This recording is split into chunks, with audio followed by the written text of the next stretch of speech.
Adalah saya untuk menyampaikan di awal kegiatan ini kelas berbagi, sebuah video yang kita saksikan bersama untuk dapat kita pahami dan kita lihat sebagai berikut.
Baik, Bapak, Ibu, dan hadirin yang saya hormati, dari video tadi kita dapat melihat bahwa dengan kebersamaan kita menjadi kuat, dengan kebersamaan juga kita menjadi pemenang.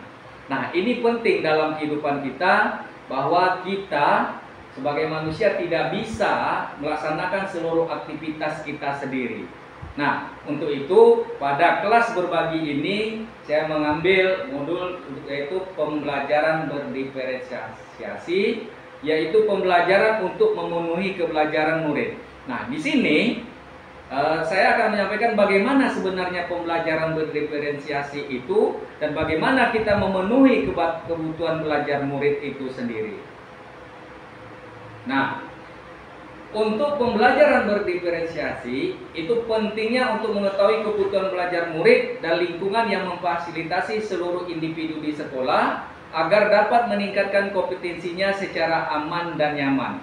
Yang kedua, pembelajaran berdiferensiasi untuk mengakomodasi kebutuhan belajar murid yang berbeda. Karena setiap murid memiliki karakter dan ciri khas untuk belajarnya masing-masing. Kemudian yang ketiga, strategi pembelajaran berdiferensiasi, yaitu ada diferensiasi konten, diferensiasi proses, dan diferensiasi produk.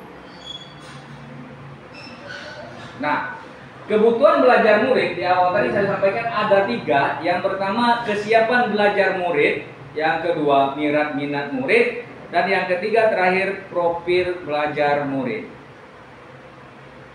Nah, kita lihat yang pertama, bagaimana kesiapan belajar murid itu. Pertama, ada bersifat mendasar dan transformatif, atau nanti berstruktur dan terbuka. Kemudian ada kesiapan belajarnya konkret dan abstrak, ada yang tergantung dan mandiri, ada yang sederhana dan kompleks, ada yang lambat dan cepat. Nah, kesiapan belajar murid itu diumpamakan juga oleh equalizer, Don Thomson namanya equalizer, yang membuktikan bahwa kesiapan belajar murid itu seperti sebuah equalizer, di mana kita sebagai guru mengatur bagaimana murid itu belajar dari yang bersifat mendasar, bersifat transformatif, kemudian konkret menjadi abstrak, atau sederhana menjadi kompleks. Nah, ini kita yang mengatur sebagai guru dengan melihat kesiapan dari belajar murid itu sendiri. Nah, minat murid ada 2. Yang pertama situasional, yang kedua individu. Kita lihat yang pertama tergantung pada situasi cara guru menyampaikan sesuatu. Jadi minat murid itu bagaimana cara guru tadi menyampaikan materinya itu. Nah, apakah nanti kaitannya bagaimana cara guru menyenangkan siswa belajar sehingga mereka dengan situasi yang kondisi seperti itu mereka tertarik untuk belajar. Yang kedua, individu. Tertarik belajar karena materi media yang sesuai dengan minatnya. Artinya kita sebagai guru menyiapkan materi, kita harus tahu dulu materinya apa yang sudah kita siapkan untuk murid itu, sehingga murid itu tercapai apa yang diinginkan dengan media atau pembelajaran yang kita buat. Sehingga jadi media yang tadi satu persatu area minat kegemaran lebih banyak dari moda ekspresi. Misalnya area minat itu ada kegemaran, literatur, teknologi, atletik, ilmu sains, matematika, sejarah, sosial, dan seterusnya. Kemudian adalah moda ekspresi itu ada lisan, tertulis, rancang, artistik, dan abstrak. Itu area minat siswa kita. Nah, apa yang membuat daya tarik menarik minat murid itu untuk belajar? Dalam artian bagaimana kita menciptakan daya murid itu untuk menarik saat yang kita ajarkan. Yang pertama, menciptakan situasi pembelajaran yang menarik perhatian murid. Misalnya dengan humor, menciptakan kejutan-kejutan. Nah, dalam kegiatan pembelajaran kita bisa menyelipkan humor-humor sehingga apa? Mereka tidak bosan dalam belajar, mereka senang, tenang, gembira dalam belajar itu.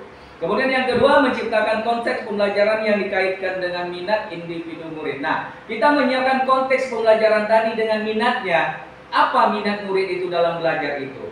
Kemudian mengkomunikasikan nilai manfaat apa yang dipelajari murid. Jadi, di awal pembelajaran kita mungkin bisa menampilkan apa yang kita pelajari ini manfaatnya yang bisa diimplementasikan dalam kehidupan nyata nantinya, baik anak yang sedang bersekolah masih dalam pendidikan maupun nanti setelah mereka tamat menyelesaikan pendidikannya. Kemudian yang keempat, menciptakan kesempatan belajar di mana murid dapat memecahkan persoalannya atau dalam kata lain problem based learning. Jadi kita menciptakan murid itu memecahkan permasalahan, bukan menambah permasalahan murid. Kenapa? Murid itu sudah banyak masalah, baik masalah pribadi, masalah di rumahnya. Nah, jangan kita tambahi. Tapi bagaimana kita memecahkan persoalan yang ada di pembelajaran kita dengan problem based learning yang kita terapkan untuk murid kita. Nah, di sini ada gaya belajar atau profil belajar. Profil belajar murid ada 4, ada preferensi terhadap lingkungan, preferensi gaya belajar, kemudian pengaruh budaya, dan kecerdasan majemuk, estetik. Nah, kalau dia auditori, belajar dengan mendengarkan, artinya audio. Anak belajar mendengarkan, ya, kita sebagai guru menyampaikan, anak melihat materi yang kita sampaikan. Gitu. Kemudian kinestetik, anak belajar sambil melakukan. Nah, ini 3 gaya belajar dan profil belajar murid kita. Nah, dari kecerdasan majemuk profil belajar tadi ada istilahnya, dalam kecerdasan majemuk tadi dibagi lagi dalam beberapa hal. Seperti ada 9, ya, yang disampaikan Howard Gardner bahwa ada 1 verbal linguistik. Jadi, anak bisa berbahasa dengan baik, tata bahasa dengan teratur, dengan bahasa yang sopan, sangat bagus dalam menulis. Nah, ini masuk dalam verbal linguistik.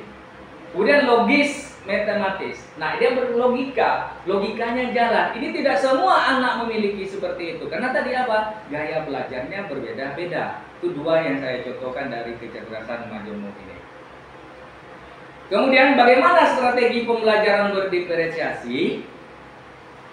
Nah, pembelajaran berdiferensiasi dibagi dalam 3, ada diferensiasi proses, ada diferensiasi konten, dan ada diferensiasi produk. Nah, kita lihat satu persatu. Untuk pembelajaran berdiferensiasi, ada 3 tadi, diferensiasi proses. 1, bagaimana variasi prosesnya dalam memahami materi. Yang kedua, memperhatikan gaya belajar murid. Yang ketiga, membaca buku, melihat video, wawancara, mengamati lingkungan, dan lain sebagainya. Keempat, belajar mandiri, kelompok, dan tutor sebaya. Kemudian kalau pembelajaran dia diferensiasi konten, dalam proses pembelajaran yang kita ajarkan itu, bervariasi kontennya, aktivitas bisa sama tetapi konten berbeda. Misalnya, anak bercerita tentang tema sama dengan konten yang berbeda. Misalnya pengalaman naik kendaraan. Kendaraan ini banyak, ada sepeda, ada mobil, ada sepeda motor. Nah, anak disuruh untuk bercerita, tapi intinya kontennya berbeda. Ya. Nah, mungkin anak tidak pernah mengalami dia naik mobil, tapi dia naik sepeda, dia bisa bercerita. Jangan disuruh anak bercerita kalau dia belum pernah naik mobil. Nah, itu. Jadi kontennya tadi yang harus dapat. Kemudian yang terakhir, diferensiasi produk. Ini bervariasi produknya, kemudian memperhatikan minat dan kecerdasan majemuk murid, Kemudian contoh membuat karya tentang transportasi, murid dapat membuat karya seperti puisi, lagu, prakarya. Nah, tadi kalau diferensi kontennya kita suruh bercerita, kalau produknya kita minta dia apakah dalam bentuk puisi, dalam bentuk lagu, tergantung tadi minat dan kecerdasan majemuknya. Nah, jadi mana yang mau dia? Kita serahkan kepada anak itu sendiri, bukan kita yang menetapkan sebagai guru. Bu, misalnya atau Pak, anak saya pinginnya puisi dalam bentuk bercerita tentang pengalaman naik kendaraan tadi. Silakan, atau yang lainnya. Nah, bagaimana Bapak Ibu yang terhormat, pembelajaran untuk berdiferensiasi itu sebenarnya yang pertama berpusat pada murid, kemudian bersifat proaktif, lebih memperhatikan kualitas, kemudian menggunakan pembelajaran yang bervariasi, bersifat dinamis, menjadi rujukan untuk asesmen diagnostik dan perspektif penilaian asesmen for learning, assessment of learning, dan assessment as learning. Nah, ini sebenarnya pembelajaran berdiferensiasi itu. Nah, ini assessment for learning, penilaian yang dilakukan selama berlangsungnya proses pembelajaran dan biasa digunakan sebagai dasar untuk melakukan perbaikan proses belajar mengajar, berfungsi sebagai penilaian formatif, sering disebut penilaian yang berkelanjutan. Yang kedua, assessment of learning, penilaian dilaksanakan setelah proses pembelajaran selesai, berfungsi sebagai penilaian sumatif. Kemudian assessment as learning, penilaian sebagai proses belajar dan melibatkan murid secara aktif dalam kegiatan penilaian tersebut. Penilaian juga ini dapat berfungsi sebagai penilaian formatif.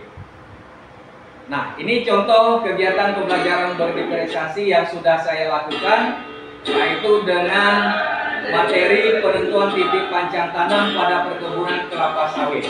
Ini ada video saya memberikan SDK kepada anak kalau sedang belajar, mereka melakukan konten dengan nyanyi untuk menghilangkan kejenuhan dalam belajar itu.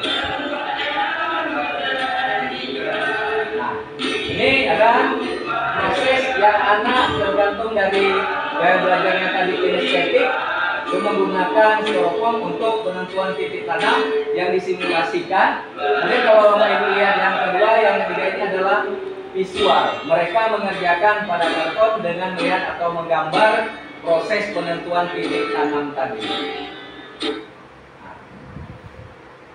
Baik, demikianlah yang dapat saya sampaikan pada kelas berbagi ini. Mudah-mudahan ada manfaatnya buat kita semuanya. Lebih kurang saya minta maaf apabila ada khilaf dan salah dalam penyampaian, dan saya akhiri dengan wabillahi taufiq wal hidayah. Wassalamualaikum warahmatullahi wabarakatuh.